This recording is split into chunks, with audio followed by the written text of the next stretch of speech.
বিএনপিকে ভিন্ন শিবিরে ঠেলে দেওয়ার ষড়যন্ত্রের পরিণতি ভালো হবে না হুঁশিয়ারি নেতাদের। নির্বাচনকে সামনে রেখে সমমনা দলগুলোর মধ্যে ঐক্যের ইঙ্গিত ইসলামী আন্দোলনের। March for unity and justice কর্মসূচি নিয়ে রাজপথে বেসরকারি বিশ্ববিদ্যালয়ের শিক্ষার্থীরা। 10ম গ্রেডে বেতনের দাবিতে প্রাথমিক সহকারী শিক্ষকদের শাহবাগে অবস্থান। এবং হারভেস্ট মেশিন বিতরণে ৯/৬ মিলছে বেশি অর্থ আদায় ও স্বজনপ্রীতির মাধ্যমে বরাদ্দের প্রমাণ। অনিয়মে জড়িতদের ধরার পাশাপাশি মূল হোতা চিহ্নিত করার তাগিদ।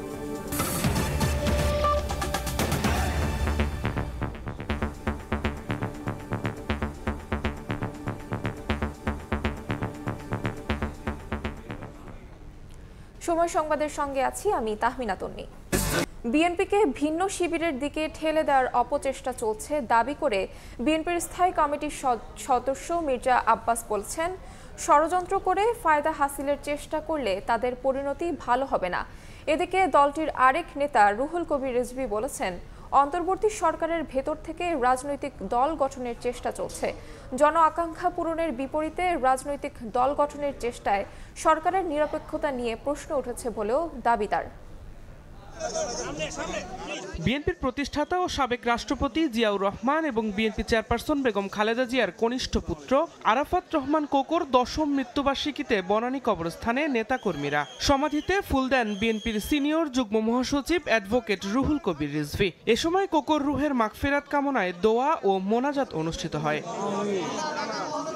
পরে গণমাধ্যম কর্মীদের রুহুল কবির রিজভী বলেন, উপদেষ্টাদের মধ্য থেকে কিংস পার্টি গঠনের চেষ্টা চলছে। জন আকাঙ্ক্ষা পূরণের বিপরীতে সরকারের ভেতর থেকে রাজনৈতিক দল গঠনের চেষ্টায় জনমনে অন্তর্বর্তীকালীন সরকারের নিরপেক্ষতা নিয়ে প্রশ্ন উঠছে বলেও দাবি তার। কেন হাসিনার কথার পুনরাবৃত্তি হবে যে আগে সংস্কার পরে নির্বাচন, হাসিনার মতো আগে উন্নয়ন পরে গণতন্ত্র? উপদেষ্টাদের মধ্যে থেকে চেষ্টা করা হচ্ছে যে একটা কিংস পার্টি করার, তাহলে তো সরকারের নিরপেক্ষতা নিয়ে জনগণ প্রশ্ন করতেই পারে।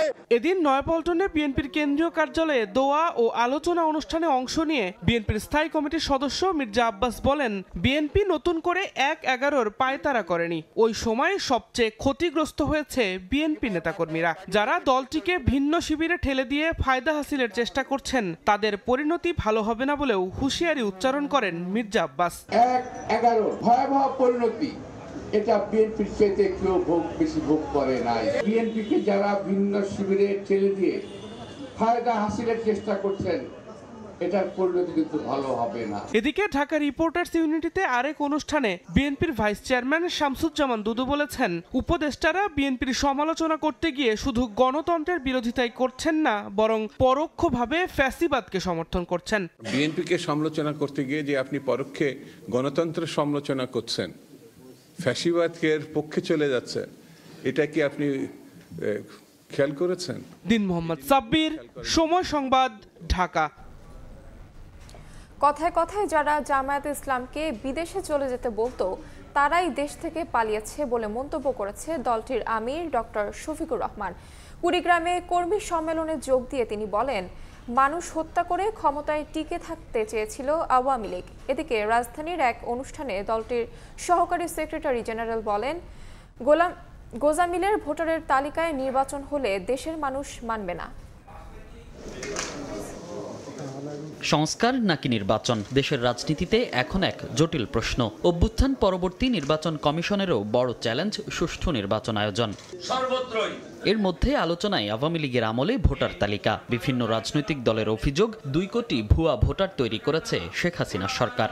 আল্লাহ আমাদের জন্য যথেষ্ট হয়েছে না। এবার সেই তালিকাকে গোজামিল উল্লেখ করে বাংলাদেশ জামায়াতে ইসলামীর সহকারী সেক্রেটারি জেনারেল মাওলানা রফিকুল ইসলাম খান বলেন, আওয়ামী লীগের তৈরি ভোটার তালিকা অনুযায়ী নির্বাচন হলে দেশের মানুষ মেনে নেবে না। শুক্রবার সকালে কাকরাইলে ডিপ্লোমা ইঞ্জিনিয়ার্স ইনস্টিটিউশনে দলটির ঢাকা মহানগর দক্ষিণের এক অনুষ্ঠানে একথা বলেন তিনি। আওয়ামী লীগের ভোটার তালিকা অনুযায়ী সামনের ভোট নির্বাচন করার কোনো সুযোগ নাই। ফ্রেশ ভোটার তালিকা করতে হবে। এ ব্যাপারে জাতি ঐক্যবদ্ধ। গোজামিলের ভোটার তালিকায় দেশের মানুষ মানবে না। এদিন সকালে কুড়িগ্রামে এক কর্মী সম্মেলনে যোগ দেন জামাতে ইসলামীর আমির ডাক্তার শফিকুর রহমান। এ সময় তিনি বলেন, কথায় কথায় যারা জামাতকে বিদেশে চলে যেতে বলতো তারাই দেশ ছেড়ে পালিয়েছে। মানুষ হত্যা করে আওয়ামী লীগ ক্ষমতায় টিকে থাকতে চেয়েছিল বলেও দাবি করেন তিনি। সকল অপকর্মের সাথে ক্ষমতাসীন আওয়ামী লীগের দুর্বৃত্তরা জড়িত ছিল। 15.5 বছর যে তাণ্ডব চালিয়েছেন, ক্ষমতার শেষ মুহূর্ত পর্যন্ত মানুষ খুন করে তারা ক্ষমতায় থাকতে চেয়েছে। কথায় কথায় আমাদের হাতে টিকিট ধরাই দিত, অমুক দেশে চলে যাও, তমুক দেশে চলে যাও। তোমাদের টিকিট জাতি ঘৃণা ভরে প্রত্যাখ্যান করেছে, তো তোমরা বিনা টিকিটে অন্য দেশে গেলা কেন? এখনো যারা সরকারের বাইরে ভেতরে দোষর আছে তাদের চিহ্নিত করে বিচারের আওতায় আনার দাবি জানান জামাতের নেতারা।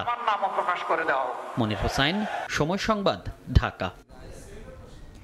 নির্বাচনকে সামনে রেখে সমমনা দলগুলোর মধ্যে ঐক্যের চেষ্টা চলছে বলে জানিয়েছে ইসলামী আন্দোলন বাংলাদেশের আমির সৈয়দ মোহাম্মদ রেজাউল করিম। সকালে রাজধানীর ইঞ্জিনিয়ার্স ইনস্টিটিউট মিলনায়তনে দলটির ঢাকা মহানগর দক্ষিণ শাখার সম্মেলনে তিনি বলেন, বিগত দিনে যারা সরকারের ছিল তারা ক্ষমতায় থাকতে ইসলামী দলগুলোকে ব্যবহার করছে। এবারও দলগুলোর জন্য একটি ভোট বক্স তৈরির চেষ্টা চলছে। সামনের দিনগুলোতে এই ধারাবাহিকতার ইতি টানতে সবার প্রতি আহ্বান জানান রেজাউল করিম।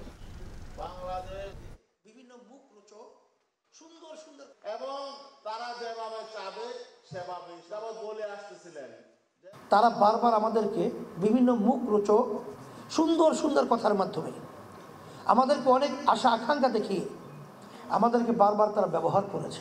বাংলাদেশের ভিতরে যে ইসলামের দলগুলো রয়েছে, সমমনা দল, আমরা সবাই আলহামদুলিল্লাহ নির্বাচনের সময় যেন ইসলামের পক্ষে একটা বাক্স পাঠাতে পারি, এই চিন্তা, এই উদ্দেশ্য নিয়ে আমরা কিন্তু বিভিন্ন পর্যায়ে কাজ করতেছি এবং বর্তমানে চলমান রয়েছে। অভ্যুত্থানকারী শক্তির নেতৃত্বে নতুন দল গঠনে পুরনো রাজনীতিকদের বিরুদ্ধে অসহযোগিতার অভিযোগ এনেছে জাতীয় নাগরিক কমিটি। পরিবেশ উপদেষ্টা বলেন, অন্তর্বর্তী সরকারের কেউ নতুন রাজনৈতিক দল গঠনে যুক্ত হলে তিনি পদে থাকতে পারবেন না। আর রাজনৈতিক বিশ্লেষকরা মনে করছেন, দেশের রাজনৈতিক শূন্যতা তৈরি হয়েছে কিনা সেটি প্রমাণ করাই হবে নতুনদের বড় চ্যালেঞ্জ। বিস্তারিত আল আমিন তুষারের রিপোর্টে। 5 আগস্ট পট পরিবর্তনের পর থেকেই চাঁদাবাজি ও ফ্যাসিবাদ মুক্ত আধুনিক রাষ্ট্র গড়ার স্বপ্ন দেখতে থাকেন দেশের মানুষ, যা বাস্তবায়নে সহযোগিতার লক্ষ্যে নতুন রাজনৈতিক দল গঠনের কথা বলে আসছেন আন্দোলনকারী শিক্ষার্থীরা।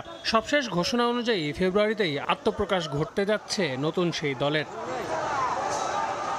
এ অবস্থায় দেশের রাজনৈতিক সংস্কারের ব্যাপারে আগে ক্ষমতায় যাওয়া অভিজ্ঞতা সম্পন্ন প্রবীণ দলের বিরুদ্ধে অসহযোগিতার অভিযোগ তুলছেন জাতীয় নাগরিক কমিটির মুখপাত্র। এমনকি রাষ্ট্রযন্ত্রে নিজেদের লোক বসিয়ে অন্তর্বর্তী সরকারকেও নানানভাবে চাপে ফেলার চেষ্টা করা হচ্ছে বলেও দাবি তার। যে সরকারটা চলছে, এই সরকারের কত পদে কতজন, বিএনপি সহ জামাত সহ এই যত রাজনৈতিক দল আছে, রাজনৈতিক দলগুলোর রিপ্রেজেন্টেশন কারা কারা আছে, এই জায়গাগুলো আমাদেরকে প্রশ্নবিদ্ধ করতে হবে এখন থেকে। কারণ আমরা দেখেছি যে ঘোষণাপত্র সহ প্রেসিডেন্ট ইস্যুতে, সব কিছুর ইস্যুতে আমরা দেখেছি যে বড় দল হিসেবে সবচেয়ে বড় অসহযোগিতা তারা করেছেন। ছাত্রদেরকে, সমন্বয়কদেরকে এখানে প্রশ্নবিদ্ধ করার জন্য একটা বিশাল প্রপাগান্ডা চালু রয়েছে এবং এই কাজগুলোর পেছনে তারা যে ইন্ধন যোগাচ্ছেন এবং সেই সাথে সরকারের বিভিন্ন লেভেলে তারা যে নিজেদের লোক বসাচ্ছেন, কিন্তু তারপরও সরকারটা ফাংশনাল হচ্ছে না, তাহলে কি আমরা ধরে নিব যে সরকার ফাংশনাল না হওয়ার পেছনেও তারাই দায়ী? তবে কিংস পার্টি গঠনের ইতিহাসের পুনরাবৃত্তি রুখতে অন্তর্বর্তী সরকারের অবস্থান পরিষ্কার করেছেন বন, পরিবেশ ও জলবায়ু উপদেষ্টা সৈয়দা রিজওয়ানা হাসান। সরকারের কেউ কোনো রাজনৈতিক দলের অংশ হবার আগেই তাকে পদ থেকে সরে যেতে হবে বলে সাফ জানিয়েছেন তিনি। যেহেতু এটা গণ-অভ্যুত্থানের পরিপ্রেক্ষিতে গঠিত একটি সরকার, সেখানে গণ-অভ্যুত্থানের সাথে সরাসরিভাবে জড়িত এবং নেতৃত্ব দেয়া যে গোষ্ঠীটা আছে তার থেকে তিনজন প্রতিনিধি আমাদের এখানে আছেন এবং এই প্রতিনিধি হিসেবে তারা 3 জন দল গঠন করছেন বা নাগরিক কমিটিতে আছেন, এরকমটা না মোটেও। যদি তারা কখনো মনে করেন নতুন কোনো দল গঠন প্রক্রিয়ায় তারা সম্পৃক্ত হবেন, তাহলে তারা তখন সরকার ছেড়ে দেবেন। সরকার ছেড়ে গিয়ে দল গঠন করতে পারে। যে কোনো মানুষই যে কোনো সময় দল গঠন করার প্রক্রিয়ায় যুক্ত হতে পারে, কিন্তু তখন সে আর সরকারে থাকতে পারবে না। নতুন হোক কিংবা পুরনো, জনগণের মন জয় না করে ক্ষমতায় আসা অসম্ভব উল্লেখ করে রাজনৈতিক বিশ্লেষক বলছেন, নতুনরা যে রাজনৈতিক শূন্যতার কথা বলছেন সেটা প্রমাণ করাই হবে তাদের বড় চ্যালেঞ্জ। ক্ষমতা কাঠামোর মধ্যে থেকে দল করলে তো প্রশ্ন আসবেই। নতুন নেতৃত্ব তো পুরনো নেতৃত্বের মধ্যে এক ধরনের দ্বন্দ্ব তো থাকেই। নতুনরা সবসময় মনে করে যে পুরানোরা আর পারছে না বলেই আমাদের প্রয়োজন, কারণ আজকের নতুনরাও একদিন পুরানো হবে, আবার এখন যারা পুরানো আছে তারা সরে যাবেন, নতুন নেতৃত্ব আসবে। বা পুরানো দল হলেও দলের তো একটা ধারাবাহিকতা থাকে, রাজনৈতিক দলের প্রয়োজনীয়তা এই কারণেও ভাবতে পারে যে বিএনপি এখন বড় দল আর আওয়ামী লীগ মাঠ ছাড়া, তাই সুতরাং তারা এটাও মনে করতে পারে যে এই শূন্যতা পূরণ করার এখনই সময় তাদের। নতুন দল গঠন হলেও জাতীয় নাগরিক কমিটি এবং বৈষম্য বিরোধী ছাত্র আন্দোলনের সাংগঠনিক কার্যক্রম অব্যাহত থাকবে। আল আমিন তুষার, সময় সংবাদ, ঢাকা। শেখ হাসিনা সরকারের সময় দেশের অর্থনীতির উচ্চ প্রবৃদ্ধি নিয়ে যা বলা হতো তা জালিয়াতি ছিল বলে মন্তব্য করেছে প্রধান উপদেষ্টা ডক্টর মোহাম্মদ ইউনূস। সুইজারল্যান্ডে বার্তা সংস্থা রয়টার্সকে দেয়া এক সাক্ষাৎকারে এ কথা বলেন তিনি। একই সঙ্গে শেখ হাসিনা সরকারের দুর্নীতি নিয়ে প্রশ্ন না তোলায় আন্তর্জাতিক সম্প্রদায়ের ভূমিকা নিয়েও সমালোচনা করেন ডক্টর ইউনূস। বিশ্ব অর্থনৈতিক ফোরামের সভার ফাঁকে বৃহস্পতিবারও ব্যস্ত সময় পার করেন প্রধান উপদেষ্টা। সংস্থার প্রতিষ্ঠাতার সঙ্গে অংশ নেন এক আলোচনায়। এদিন রয়টার্সকে দেওয়া সাক্ষাৎকারে ডক্টর ইউনূস আরও জানান, নির্বাচনে প্রতিদ্বন্দ্বিতা করার কোনো আগ্রহ তার নেই। বাংলাদেশের সঙ্গে ভারতের সম্পর্ক শক্তিশালী হওয়া উচিত বলে মন্তব্য করেন প্রধান উপদেষ্টা।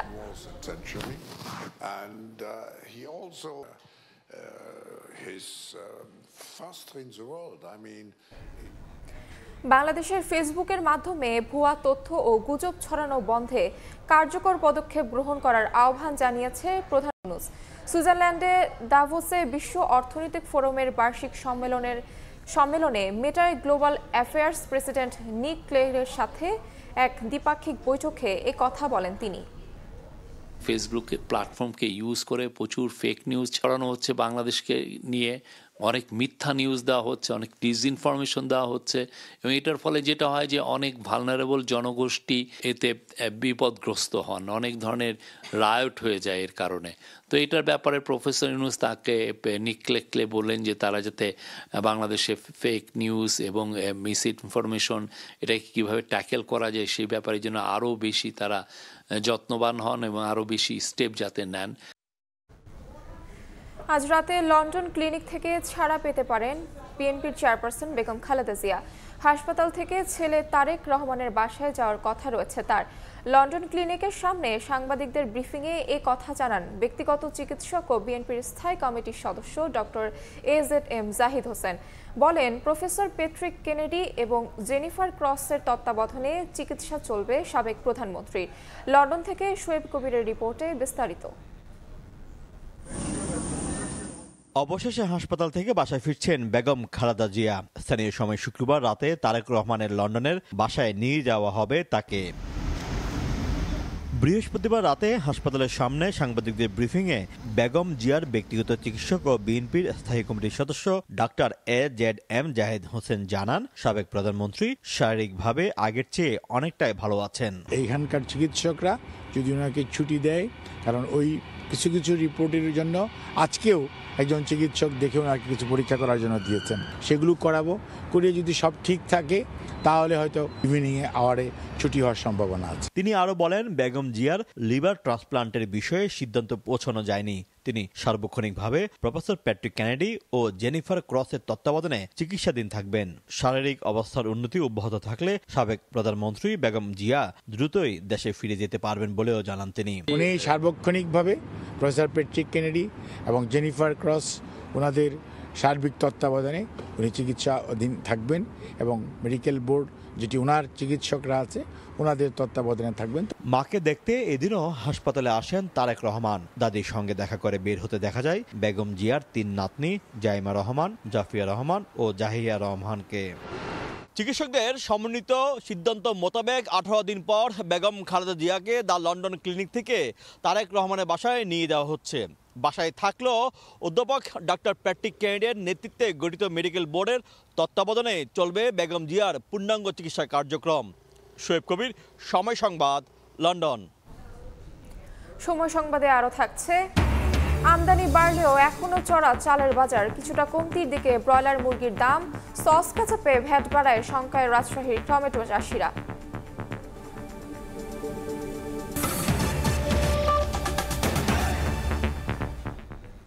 জুলাই গণঅভ্যুত্থানের স্বীকৃতি এবং আন্দোলন দমনে সংগঠিত হত্যার বিচারের দাবিতে রাজধানীর শাহবাগে সমাবেশ করছে বেসরকারি বিশ্ববিদ্যালয়ের শিক্ষার্থীরা। বিকেলে জাতীয় জাদুঘরের সামনে March for unity and justice শিরোনামে বৈষম্য বিরোধী ছাত্র আন্দোলনের ব্যানারে জড়ো হন শিক্ষার্থীরা। জুমার নামাজের পর যোগ দেন বেসরকারি বিশ্ববিদ্যালয়ের শিক্ষার্থীরা। ছাত্র নেতারা তাদের বক্তব্যে জুলাই গণঅভ্যুত্থানের স্বীকৃত আদায়ের লক্ষ্যে ঘোষণাপত্রের গুরুত্ব তুলে ধরেন। বৈষম্যমুক্ত নতুন বাংলাদেশ বিনির্মাণে যে কোনো ষড়যন্ত্র মোকাবেলায় সবাইকে ঐক্যবদ্ধ থাকার আহ্বান জানান।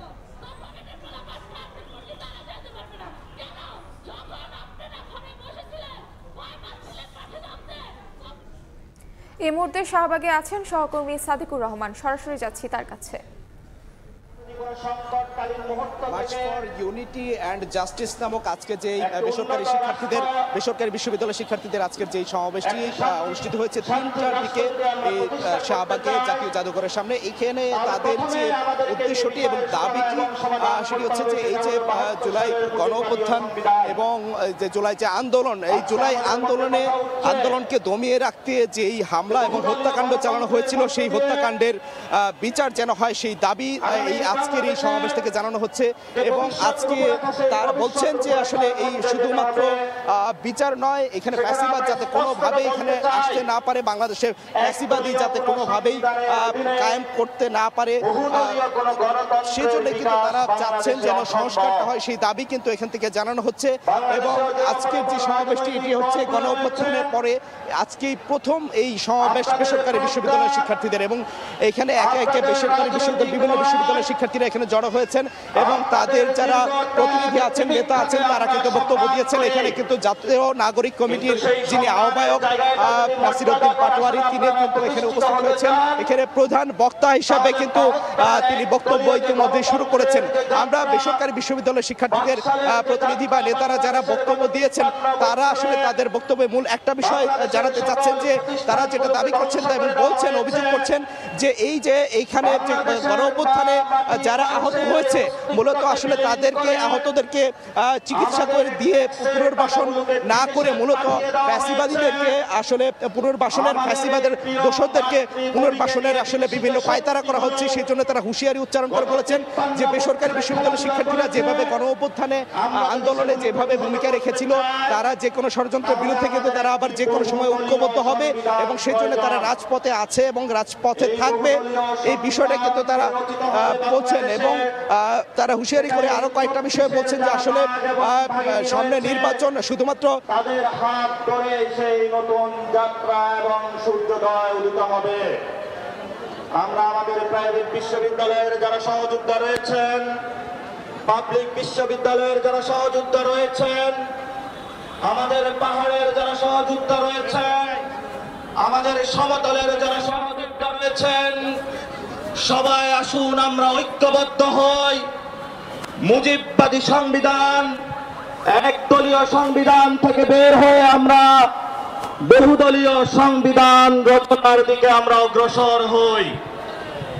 সেই বহুদলীয় সংবিধান রচনার জন্য আমাদেরকে বর্তমানে একটি সুযোগ সৃষ্টি করে দিয়েছেন এই দেশের জনতা, এই দেশের মুক্তিকামী মানুষ, যারা গত 15 বছরে নিজেদের শক্তির জানান দিয়ে রাজপথে লড়াই করেছেন, গুম হয়েছেন, খুন হয়েছেন, শহীদ হয়েছেন, আয়নাগরে গিয়েছেন, নিজেদের ভিটে মাটি বিক্রি করা হলো, রাজনৈতিক লড়াই চালিয়ে গিয়েছেন। সেই সকল ত্যাগ তিতিক্ষার জন্য, আগামীর বাংলাদেশের সংকট সমাধানের জন্য আমাদেরকে সকলকে ঐক্যবদ্ধ করে গণপরিষদ নির্বাচনের দিকে আমাদেরকে যেতে হবে। যেই গণপরিষদ নির্বাচনের মধ্যে বাংলাদেশের 24-এর গণঅভ্যুত্থানে যে শ্রমিকরা শহীদ হয়েছেন, সেই শ্রমিকদের কথা থাকতে হবে। যেই গণপরিষদে যে সংবিধান তৈরি হবে, সেই সংবিধানে যারা আমাদেরকে কুলে পিঠে মানুষ করেছেন, যারা আমাদেরকে 10 মাস 10 দিন গর্ভে ধারণ করে এই পৃথিবীতে আলোর চোখে দেখিয়েছেন, আমাদের মা এবং বোনেদের অধিকারের প্রশ্নগুলো লিপিবদ্ধ থাকতে হবে। সেই গণপরিষদে আমরা এমন একটি সংবিধান চাই, যেই সংবিধানে আমাদেরকে আর কোন রাষ্ট্রের কাছে গোলামীর জিঞ্জির পরিধান করতে হবে না। আমরা গণপরিষদের মধ্য দিয়ে এমন একটি সংবিধান চাই, যেই সংবিধানের মধ্য দিয়ে আর কোন ফ্যাসিস্ট শক্তি বাংলাদেশের মাথা উঁচু করে দাঁড়াতে পারবে না। আমরা এমন একটি গণপরিষদের মধ্য দিয়ে সংবিধান চাই, যেই সংবিধানের মধ্য দিয়ে গত 53 বছরে বাংলাদেশের যেই সকল রাষ্ট্রীয় পলিটিক্যাল যে ইনস্টিটিউশন গুলো রয়েছে, যেগুলোকে চিরতরে ধ্বংসের জন্য পায়তারা করা হয়েছিল, সেগুলোকে নতুন করে আমরা একটি জাস্টিস এবং ইনসাফের ভিত্তিতে সমাজ বিনির্মাণের দিকে আমরা অগ্রযাত্রাতে সবাই ঐক্যবদ্ধভাবে সামিল হতে পারবো। প্রিয় সহযোদ্ধাবৃন্দ, আমি আমার কথা আজকের এই বক্তব্য আপনাদের কাছে স্পেসিফিক সামারাইজ করে বলতে চাই। এক দলীয় সংবিধানের 72-এর সংবিধানের মধ্য দিয়ে বহু দলীয় গণতন্ত্র বাংলাদেশে প্রতিষ্ঠা করা অসম্ভব। সরাসরি যুক্ত ছিলাম শাহবাগে। 10ম গ্রেডে বেতন স্কেল বাস্তবায়নের দাবিতে শাহবাগে অবস্থান নিয়েছে সরকারি প্রাথমিক বিদ্যালয়ের সহকারী শিক্ষকরা। দেশের বিভিন্ন প্রান্ত থেকে শিক্ষকরা যোগ দিয়েছেন এই কর্মসূচিতে। এর আগে সকাল 10টায় কেন্দ্রীয় শহীদ মিনারে সমাবেশ করেন তারা। এ সময় 10ম গ্রেডে দাবিতে বিভিন্ন স্লোগান দিতে থাকেন শিক্ষকরা। 2017 সাল থেকে বিভিন্ন দাবি দাওয়া নিয়ে আন্দোলনে নামেন তারা। 2019 সাল থেকে 10ম গ্রেডের দাবিতে আন্দোলন ও বিক্ষোভ শুরু করেন প্রাথমিক বিদ্যালয়ের শিক্ষকরা।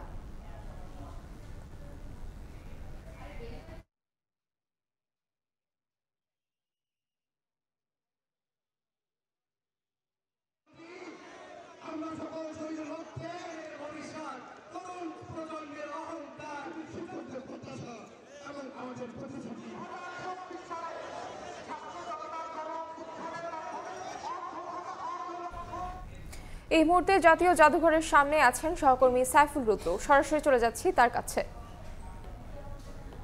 এই মুহূর্তে রাজধানীর শাহবাগে জাতীয় জাদুঘরের সামনে পুলিশ এবং শিক্ষক মুখোমুখি অবস্থানে রয়েছেন। শিক্ষকরা শহীদ মিনার থেকে তাদের সমাবেশ শেষ করে প্রধান উপদেষ্টার বাসভবন বরাবর স্মারকলিপি জমা দেওয়ার জন্য এবং আলোচনার জন্য যেতে চেয়েছিলেন। তাদেরকে সেখান থেকে থামিয়ে দেওয়া হয়। পরবর্তীতে তারা সেই পথ পরিবর্তন করে শাহবাগ অভিমুখে তাদের পদযাত্রা এবং মিছিল করার জন্য এদিকে যাত্রা করে। পরবর্তীতে পুলিশ তাদেরকে শাহবাগ মোড়ে আসার পর পুলিশি বাধায় তাদের সেই মিছিলটি বন্ধ হয়ে যায় এবং তারা জাতীয় জাদুঘরের সামনে রাস্তায় অবস্থান নেয়। সবশেষ পরিস্থিতি যেটি আমরা জানতে পেরেছিলাম যে তাদের একটি প্রতিনিধি দল সেই দলে 10 জন সদস্য আছেন। তারা প্রধান উপদেষ্টার বাসভবনে যাওয়ার চেষ্টা করেছিলেন।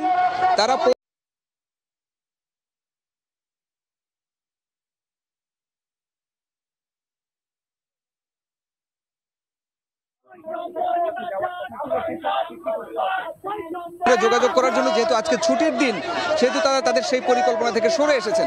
আপনাদের একটি প্রতিনিধি দল প্রধান উপদেষ্টার কাছে যাওয়ার কথা ছিল, সেই সম্পর্কে কি তথ্য আছে? তারা গিয়েছে, আমাদের 10 জনের একজন প্রতিনিধি দল। তারা এখনো রাস্তায় আছে। রাস্তায় প্রচন্ড র্যাশের কারণে তারা এখনো যমুনা অভিমুখে আছে। যমুনার দিকে যাচ্ছে তারা এখনো। বাংলা মোটরের এদিক দিয়ে পার হয়েছে তারা, কিন্তু রাস্তা অনেক জ্যাম। হ্যাঁ, আমরা শুনছিলাম যে তাদের যে প্রতিনিধি দলটি আছেন তারা প্রধান উপদেষ্টার বাসভবন বরাবর গেছেন। তারা সেখানে প্রবেশ করার চেষ্টা করছেন। তারা কথা বলতে চাইবেন। তাদের যে দাবি দাওয়াগুলো আছে সেগুলো তারা তুলে ধরার চেষ্টা করবেন, যেন তাদেরকে 13তম গ্রেড থেকে 10তম গ্রেডে উন্নীত করা হয়। আরও কিছু তথ্য দিয়ে রাখি, এই দাবিগুলো নিয়ে তারা মূলত 2012 সাল থেকে এই দাবিগুলো নিয়ে রাজপথে আন্দোলন করছেন। পর্যায়ক্রমে সেটি 14 সাল, এরপর 17 সাল, তারপর 19 সাল, এমনকি সবশেষ তারা 2021 সাল পর্যন্ত দ্বিতীয় দফায় শহীদ মিনারের সামনে অবস্থান নিয়ে তারা বিক্ষোভ করেছিলেন এবং আজকে তৃতীয়বারের মতো তারা শহীদ মিনারে সমবেত হয়েছিলেন তাদের এই দাবিগুলো বাস্তবায়নের লক্ষ্যে। তো এই ছিল রাজধানীর শাহবাগ জাতীয় জাদুঘর থেকে আমার কাছে থাকা সবশেষ তথ্য। দিনাজপুরের সীমান্তে কৃষককে ধরে নেওয়ার 6.5 ঘন্টা পর পতাকা বৈঠকের মাধ্যমে ফেরত আনল বিজেপি। সকালে বিরলের এনায়েতপুর দ্বীপনগর সীমান্তের শূন্যরেখার 323 নম্বর পিলারের পাশে নিজ জমিতে কাজ করছিলেন কৃষক আলামিন। এ সময় হঠাৎ বিএসএফ এর কয়েকজন সদস্য তাকে ধরে ক্যাম্পে নিয়ে যায়।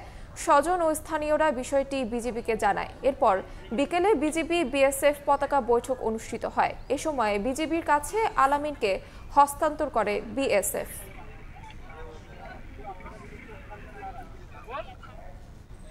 হারভেস্টার মেশিন সহ কৃষকদের ভর্তুকির ৩,২২০ কোটি টাকার প্রকল্পের ৯/৬ প্রমাণ পেয়েছে দুদক। সংস্থাটির দেশজুড়ে একাধিক অভিযানে মিলেছে কৃষকদের থেকে ৩ গুণ বেশি অর্থ আদায়, স্বজনপ্রীতির মাধ্যমে বরাদ্দ সহ ঠিকাদার ও প্রকল্প সংশ্লিষ্টদের নানা জালিয়াতির চিত্র।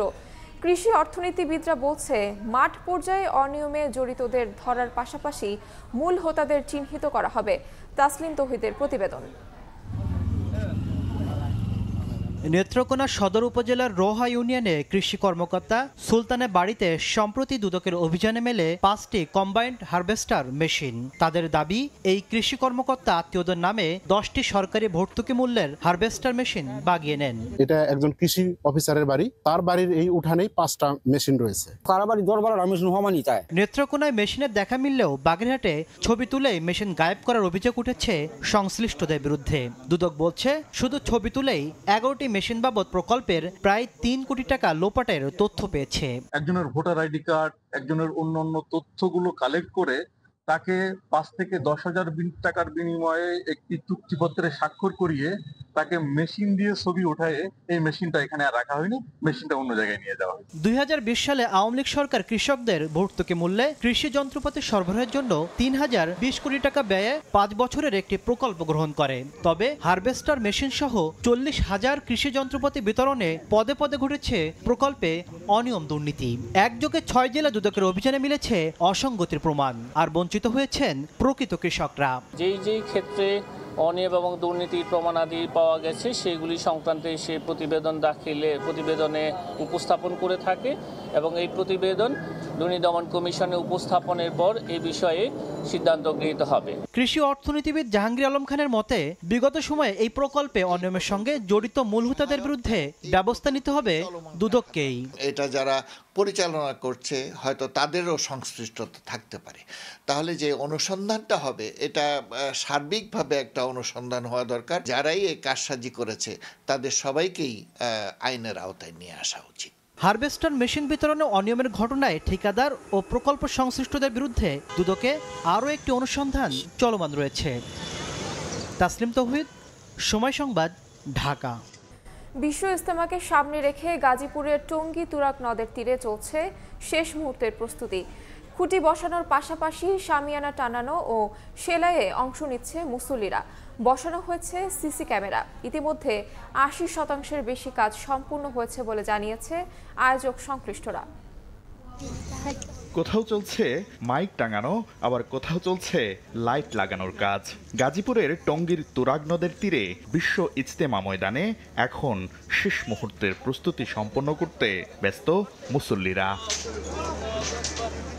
শুধু গাজীপুর নয়, ঢাকা সহ আশেপাশের জেলা থেকে প্রতিদিন খেদমতের জন্য আসছেন তাবলিগ জামায়াতের সাথীরা। 160 একর আয়তনের মাঠের বড় অংশ জুড়েই টানানো হচ্ছে শামিয়ানা। আলেম ওলামা দলের যারা আমরা সাথী, আমরা সবাই শ্রম দিতেছি। এখানে তো বিভিন্ন রকমের কাজ আছে, যেমন উপরে রশি সেলাই করার জন্য, তিরপল টাঙানোর জন্য, এরপরে পাইপ ফিটিংয়ের কিছু কাজ আছে। আমরা ওইদিকে কিছু খাবার রান্না করার জন্য চুলা দিয়ে আসলাম। মাঠের একাংশে টিনের ছাউনি দিয়ে খিত্তা তৈরি করে বিদেশি মেহমানদের থাকার ব্যবস্থা করা হচ্ছে। চলছে বিদ্যুৎ সরবরাহের লাইন টানার কাজও। আপনি একজনকে সাথীকে বলছেন যে আপনি কি মাঠে কাজ করতে আসছেন, যে জি আমি মাঠে কাজ করি, তাহলে আপনি এক কাজ করেন, আমার সাথে এই কাজটা ধরেন, তাহলে আপনি এই কাজটা সম্পূর্ণ হয়ে যাবে। তো ওই সাথী আনন্দের সাথে একমাত্রের সাথে আপনার কাজটা ধরে একসাথে করে নিয়ে নিতেছে, এটাই হলো সবচেয়ে বড় নিয়ামত আর কি। সবাই যখন একত্রে সমাবেশ হবে তখনই আমাদের এই মেহনতটা সাকসেসফুল হবে। এদিকে ইজতেমার মাঠের নিরাপত্তা নিশ্চিতে বসানো হয়েছে সিসি ক্যামেরা। তুরাগের দুই তীরের মুসল্লিরা যাতে নির্বিঘ্নে যাতায়াত করতে পারেন সেজন্য নদের উপর নির্মিত হচ্ছে অস্থায়ী পন্টন। আর ইতোমধ্যেই 80%-এরও বেশি কাজ সম্পন্ন হয়েছে বলে জানালেন আয়োজন সংশ্লিষ্টরা। সামিয়ানা টানাচ্ছি, এতে মাইক লাগাইতে হবে, তার লাগাইতে হবে, অনেক এরকম 10% কাজ বাকি আছে। তা আলহামদুলিল্লাহ এই 10% কাজ ইনশাল্লাহ ইজতেমার আগে ইনশাল্লাহ আশা করি শেষ হয়ে যাবে ইনশাল্লাহ। নিজের আগ্রহ করে কাজ করছে, এই যেমন আমরা অনেকের লোক আছে রাত্রে 12 ঘন্টা ডিউটি করছে, ডিউটি করে এখনো ঘুমায় নাই, এই কাজের জন্য এখানে চলে আসছে। আমরা কাজ করতে শুধু আল্লাহকে রাজি খুশি করার জন্য, অন্য কোনো উদ্দেশ্য নয়। আগামী 31 জানুয়ারি থেকে শুরু হচ্ছে জুবায়েরপন্থীদের বিশ্ব ইজতেমার প্রথম পর্ব। শাকির আহমেদ, সময় সংবাদ, টঙ্গী, গাজীপুর। সময় সংবাদে আরও থাকছে, রাতের শেষ ওয়ানডেতে ওয়েস্ট ইন্ডিজের চ্যালেঞ্জ নিতে প্রস্তুত বাংলাদেশ নারী ক্রিকেট দল। সমীকরণের মারপ্যাচে না গিয়ে সরাসরি বিশ্বকাপ নিশ্চিত করতে চায় জ্যোতির দল।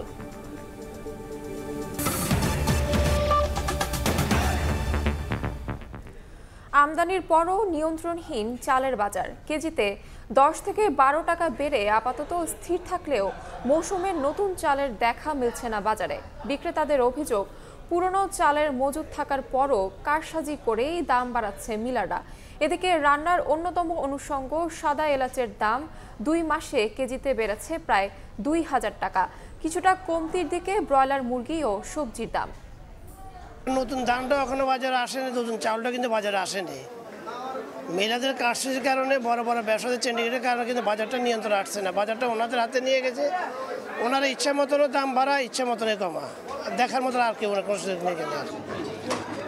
চালবাজারে নিয়ে কথা বলছিলেন রাজধানীর কারণ বাজারের চালপট্টির ব্যবসায়ীরা। শুক্রবার এ বাজারে উপচে পড়া ভিড় থাকলেও বিক্রি কমেছে চালের। সম্প্রতি কেজিতে 10 থেকে 12 টাকা বেড়ে যাওয়াই কারণ বলে জানান তারা। আর দাম বাড়তে বাড়তে 28 মিনিকেট, নাজিরশাইল সবটার দর গলা পর্যন্ত উঠেছে ঠিকই, কিন্তু আমন মৌসুমের নতুন চাল বা আমদানি করা চালের সরবরাহ কম বলে দাবি বিক্রেতাদের। কারসাজির আঙ্গুল তুলছেন মিলারদের দিকেই। চাউলও পর্যাপ্ত পরিমাণে আছে, এটা বাড়ার কোনো প্রশ্ন ওঠে না। বাড়ার একমাত্র প্রশ্ন হলো কিছু কনজিউমার কোম্পানি, এদের কারণে বাড়ছে। ইন্ডিয়ান এলসি ঢোকার পর দাম কমতেছে না কেন? কোম্পানিরা নিয়ে যাচ্ছে চালগুলো, বড় বড় কোম্পানিরা নিয়ে যাচ্ছে, নিজেদের প্যাকেটে করে মাল দিচ্ছে মার্কেটে। সিন্ডিকেট কোন জায়গায় চাঁদা হয় ওই জায়গাটি আটকাতে হবে।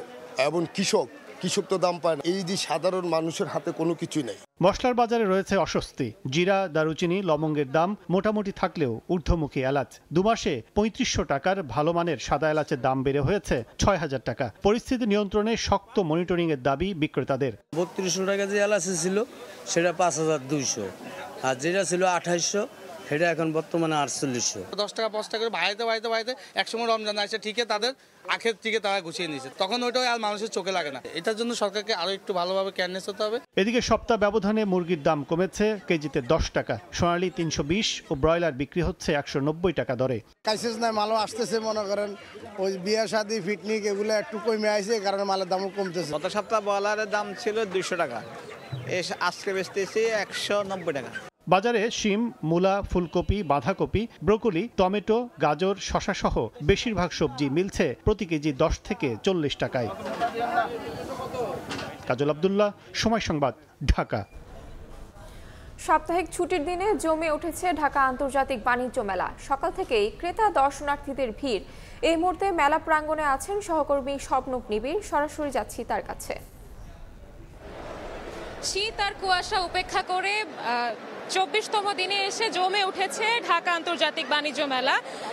সময় যত গড়াচ্ছে ততই ভিড় বাড়ছে বাণিজ্য মেলাতে। আজকে 24তম দিন এবং ছুটির দিন হওয়ায় এবং 200টি শাটল থাকার কারণে দূর দূরান্ত থেকে মানুষ এসে জড়ো হয়েছেন এবং কানায় কানায় পূর্ণ বাণিজ্য মেলা প্রাঙ্গণ। এবং দর্শনার্থীদের সুবিধার্থে মেলা প্রাঙ্গণে প্রায় 1 সপ্তাহ ধরে ফ্রি ইন্টারনেট ব্যবস্থা চালু করেছে মেলার ইজারাদাররা, এবং বর্তমানে ক্রেতা বিক্রেতারা বেশ উচ্ছ্বসিতভাবেই মেলা প্রাঙ্গণ ঘুরছেন এবং বেশ ভিড় দেখা যাচ্ছে নিত্য প্রয়োজনীয় জিনিসপত্রের দোকানগুলোতে। এবং এই সময়ে মেলার 24তম দিনে এসে যদি গত 2 শুক্রবারের সাথে আজকে শুক্রবারটি আমরা তুলনা করি, তাহলে গত 2 শুক্রবারে মেলার দর্শনার্থী সংখ্যা ছিল প্রায় 2 লক্ষ এবং বর্তমান ইজারাদাররা মেলা আশা করছেন আজকে তার রেকর্ড ভাঙারও চেষ্টা করা আজকে হতে পারে যে 2 লক্ষেরও বেশি দর্শনার্থী সমাগম হতে পারে। এবং ছুটির দিন হওয়ায় শুক্রবার এবং শনিবারে মেলা সকাল 10টা থেকে রাত 10টা পর্যন্ত চালু থাকবে এবং বিক্রেতারা বেশ উচ্ছ্বসিত সাপ্তাহিক ছুটির দিনে প্রত্যাশা অনুযায়ী তাদের ক্রেতা সমাগম হওয়া নিয়ে এবং সবাই আশা করছেন যে তাদের এবং ক্রেতাদেরকে আকর্ষণ করার জন্য তারা বেশ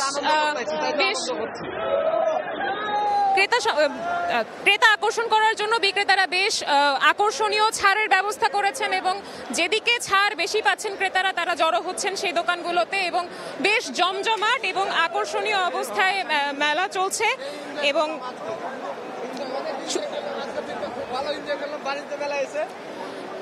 এই ছিল আন্তর্জাতিক বাণিজ্য মেলা থেকে আমার কাছে সর্বশেষ।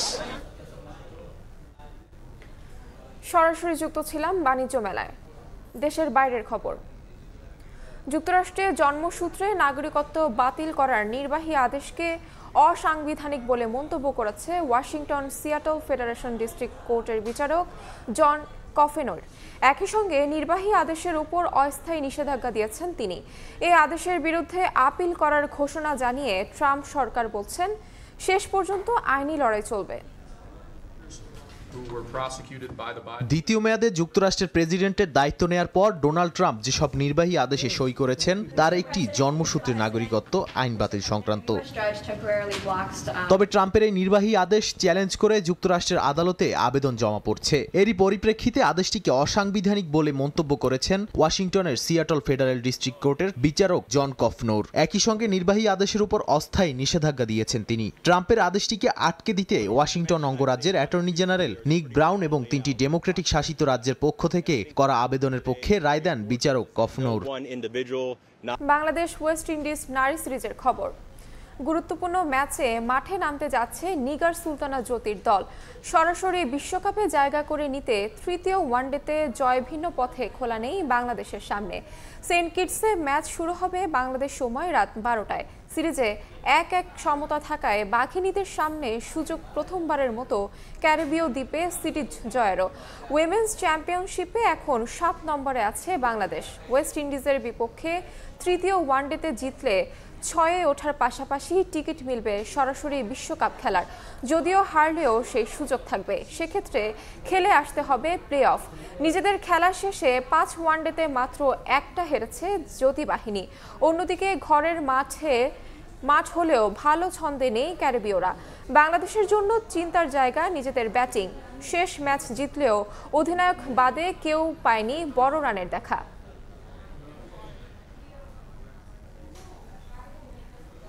এ পর্যায়ে শীর্ষ সংবাদগুলো জানিয়ে দিচ্ছি আরও একবার। বিএনপিকে নিয়ে ষড়যন্ত্রের পরিণতি ভালো হবে না হুঁশিয়ারি নেতাদের। আওয়ামী লীগের বিরুদ্ধে সবাইকে এক হওয়ার আহ্বান। জামায়াতের সমমানবদের ঐক্যের ইঙ্গিত ইসলামী আন্দোলনের। March for unity and justice কর্মসূচি নিয়ে রাজপথে বেসরকারি বিশ্ববিদ্যালয়ের শিক্ষার্থীরা। 10ম গ্রেডে বেতন দাবিতে প্রাথমিক সহকারী শিক্ষকদের শাহবাগে অবস্থান। এ ছিল সময় সংবাদে, সঙ্গে থাকুন সময়ের।